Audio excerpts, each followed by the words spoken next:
De quoi je me mêle sur rmc.fr et 01net TV. François Sorel. De quoi je me mêle, l'actualité des nouvelles techno. Et ça faisait quelques semaines qu'il n'était pas là. Ça fait quelques semaines que vous criez son nom. Et bien voilà, il est là à côté de nous. C'est Victor Jakibowicz. Bonjour Victor. Salut François. Après quelques semaines de repos en Bretagne et surtout du travail, parce que Victor est venu avec une sélection d'objets connectés qu'on va découvrir ensemble.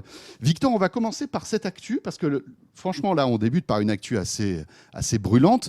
Vous avez peut-être suivi cet épisode assez navrant de la part de Nokia qui avait racheté WeThings en 2016, si mes souvenirs sont bons. Oui, je confirme. Voilà, WeThings, c'est une boîte française d'objets connectés santé, plutôt dédiée à la santé. Une très jolie start-up santé. Voilà. On imaginait que Nokia allait en faire quelque chose d'assez impressionnant. Et là, patatras, il y a quelques jours à peine, Nokia a revendu, en fait, est en train de revendre à son cofondateur, à l'un des fondateurs de WeThings. Eric Carrel, donc c'est assez étonnant. C'est-à-dire qu'en fait, c'est le retour à l'envoyeur, comme on dit.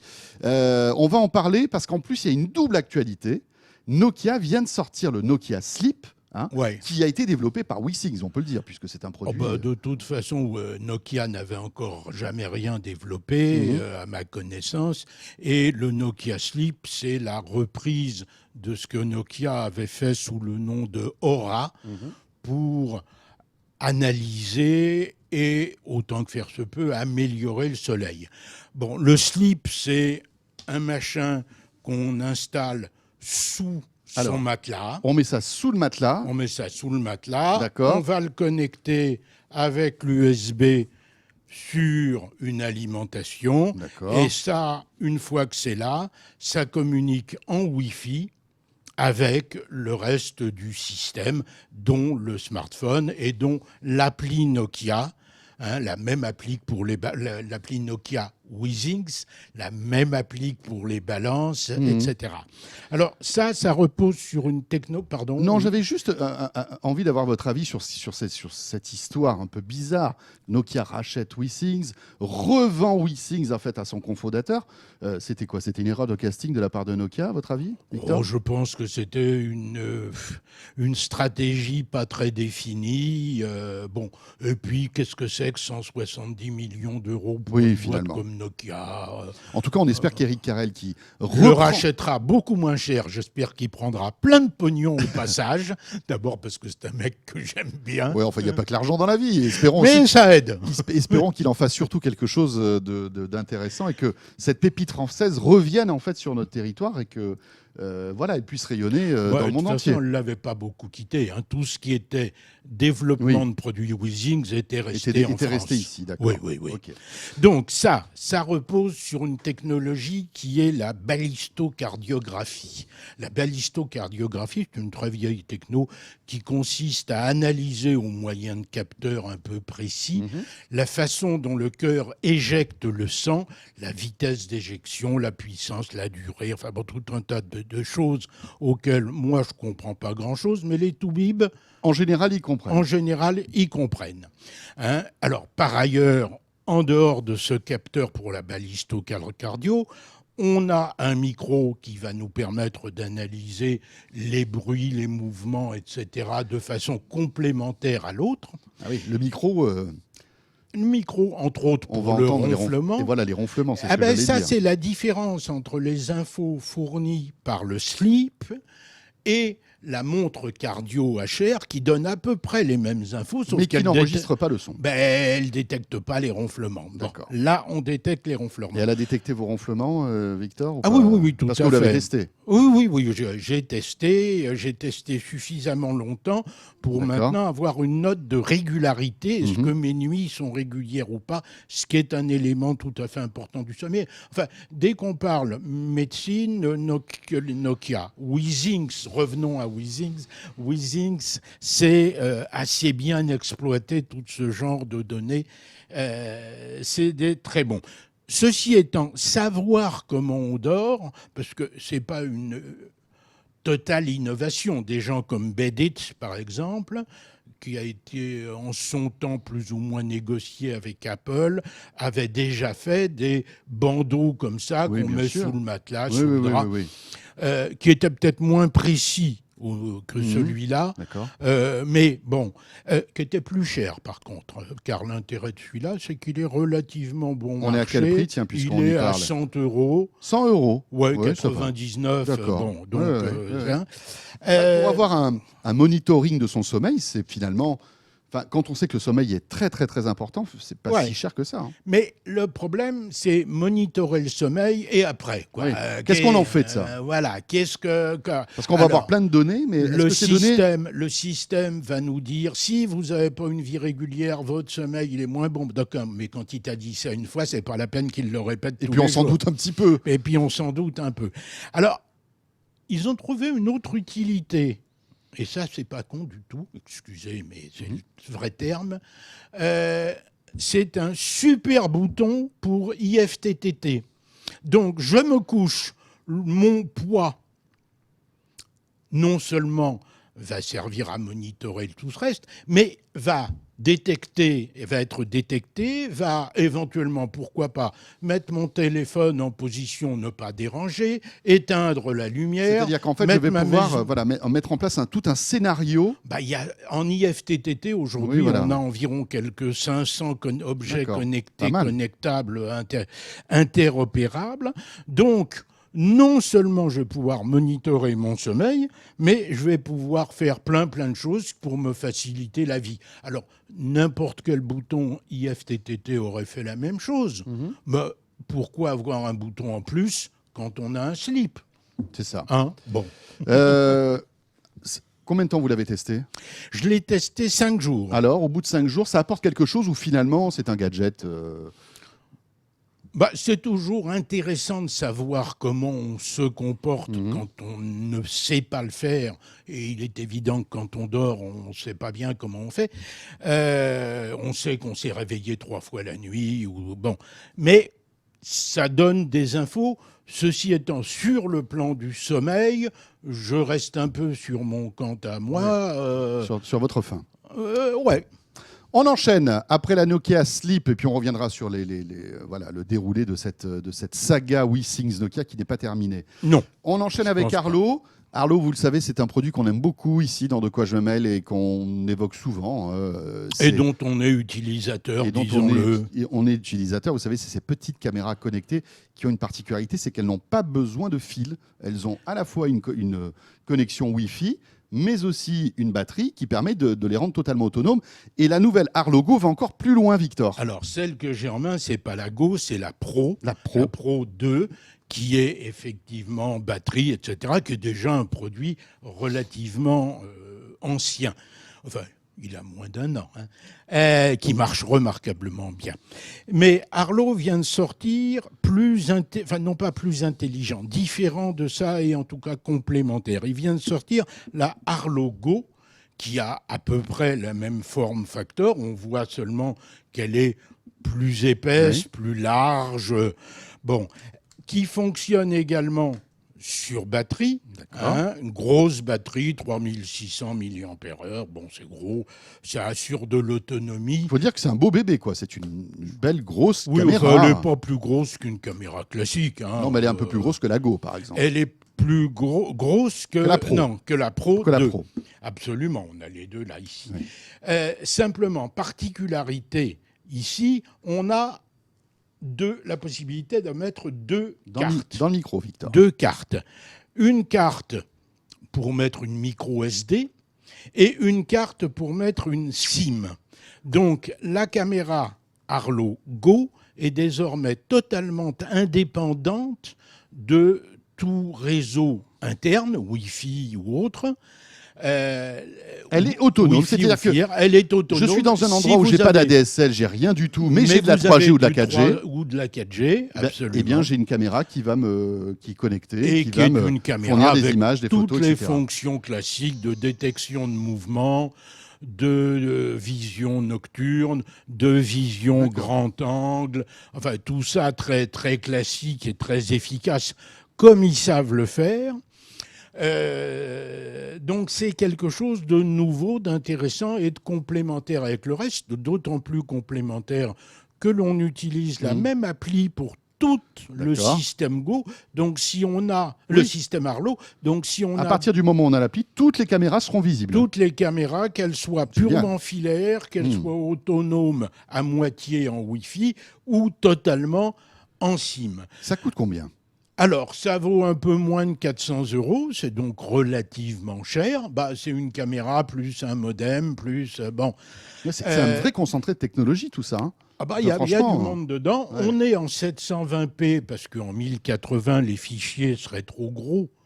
Hein. Donc, pour éviter d'avoir des problèmes de communication, on est en 720p, ce qui est déjà pas mal. Ça peut donc être utilisé très bien, hein, je dirais un peu comme un piège photographique. Et d'ailleurs, il n'y a qu'à voir les habits que Arlo a prévu pour cette caméra. J'en ai un très beau là, en tenue, ce qu'ils appellent les skins, qui est là en tenue de camouflage, C'est très, rigolo. très militaire. Ouais, ouais. Et il y en a un qui est encore plus en tenue de camouflage. Ça, c'est drôle. Hein, c'est complètement rigolo, en tissu, qui est tout à fait bien fait. C'est livré avec un support qui va se fixer. Vous avez un arbre quelque part, vous le posez vous faites 2 vis sur l'arbre et ça tient.